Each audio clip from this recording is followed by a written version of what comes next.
Well, the EU's top diplomat is insisting that financial and military support for Ukraine has to continue and even be stepped up. Joseph Borrell warns that it is an existential issue for Europe. Bloc leaders are gathered in Brussels to discuss pleas for more aid and the fate of Ukraine's membership bid.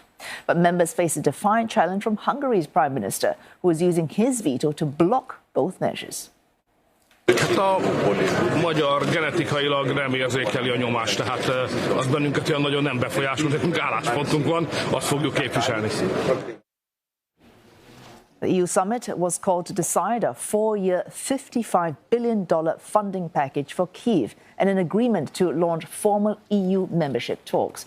But any decision related to future accession requires agreement among the bloc's 27 member countries. And without that unanimous vote on financial aid, individual EU members will need to set up their own funding for Kyiv or offer short-term assistance. For more, Alex Cadier joins us live from Brussels. Alex, with Hungary appearing to stand firm on its veto, is there any chance of a compromise?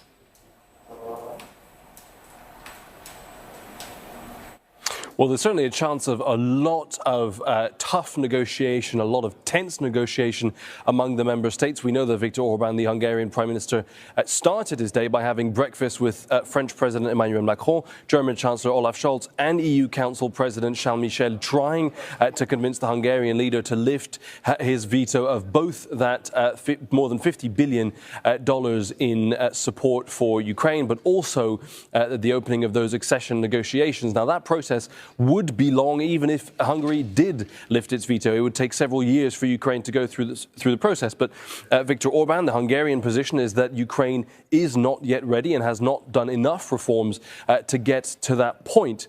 At the same time, Viktor Orban's political director just yesterday was saying that actually if the European Commission unfreezes some separate funding for Hungary, maybe that would convince it to lift the veto. Now, it may be a case of making a deal. It may be a case of bargaining and finding out where that line is that would convince Hungary to budge. But at the moment, quite a lot of frustration among the 26 other member states who are willing to approve both of these issues.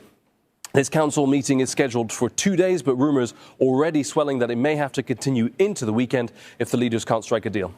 Alex, of course, the EU foreign policy chief already stressing that Ukraine is an existential issue for Europe. Now, should aid be reduced to Kyiv, what are the risks to Europe?